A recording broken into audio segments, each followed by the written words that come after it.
मराठा आरक्षणासंदर्भात जी.आर. रद्द करा, समता परिषदेचे जिल्हाधिकाऱ्यांना निवेदन. मराठा आरक्षणासंदर्भात 2 सप्टेंबर 2025 रोजी महाराष्ट्र शासनाने काढलेले परिपत्रक जी.आर. रद्द करण्यात यावा अशी मागणी आज अखिल भारतीय महात्मा फुले समता परिषदेच्या वतीने शिष्टमंडळाने जिल्हाधिकाऱ्यांकडे लेखी निवेदनातून केली आहे. सदर या निवेदनात म्हटले आहे की मुख्यमंत्र्यांना ओबीसी मध्ये पहिल्याच 350 पेक्षा जास्त जाती असून या जातींनाच अजून पुरेसे प्रतिनिधित्व मिळालेले नाही. त्यात पुन्हा एक मोठा वर्ग जर ओबीसी मध्ये समाविष्ट करत असाल तर हा मूळ ओबीसींवर अन्याय आहे. भारतीय राज्यघटनेमध्ये सामाजिक राजकीय न्यायाची तरतूद असून मराठा बांधव कुणबी प्रमाणपत्र घेऊन ओबीसी मध्ये आले तर ओबीसी मधून सरपंच, नगरसेवक, जिल्हा परिषद आणि पंचायत समिती सदस्य तेच होतील. असे होणार असेल तर ओबीसींना राजकीय न्याय कसा मिळेल? ओबीसी फक्त मतदानापुरतेच शिल्लक राहतील. सगळे सोयरे किंवा सरसकट हा आरक्षणाचा निकष नसून सामाजिक व शैक्षणिक दृष्ट्या मागास हा खरा आरक्षणाचा निकष आहे. या निकषावर मराठा समाज ओबीसी आरक्षणासाठी पात्र ठरत नाही तरी देखील आरक्षणासंदर्भात परिपत्रक जी.आर. काढण्यात आला आहे.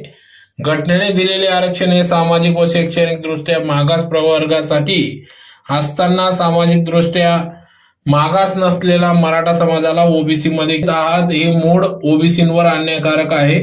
ही पार्श्वभूमी लक्षात घेऊन आणि ओबीसी समाजाचा विचार करून ओबीसीला धक्का न लागता मराठा समाजाला आरक्षण द्यावे अशी मागणी या निवेदनातून करण्यात आली. तर प्रसंगी या ठिकाणी महात्मा फुले समता परिषदेचे प्राध्यापक अण्णा माडी, राष्ट्रवादी काँग्रेस पार्टीचे ओबीसी सेलचे धुळे शहराध्यक्ष ज्ञानेश्वर माडी, एकनाथ माडी, विलास माडी, बी.एन. बिरारी, राजेश बागू, बापू महाजन आदी सर्व पदाधिकारी कार्यकर्ते या ठिकाणी मोठ्या संख्येने उपस्थित होते.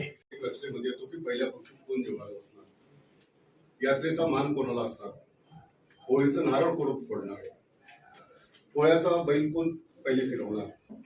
या साधारण गोष्टींमध्ये मागास वर्गीय आयोगाचे असे 168 निकष आहेत. त्या 168 निकषांनुसार आम्ही ओबीसी आहोत त्या जातीच्या उतरणी आणि जवळपास 350च्या पुढच्या जाती आमच्या ओबीसी समाजामध्ये आणि त्याच्यामध्ये आम्हाला राजकीय, सामाजिक, आर्थिक आणि शैक्षणिक आरक्षणासाठी तो प्रवर्ग निर्माण झालेला आहे.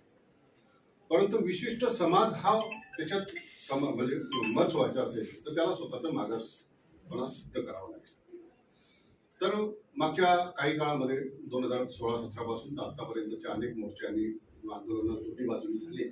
परंतु त्यातल्या सगळ्यात महत्वाची गोष्ट अशी घडली की 2021 साली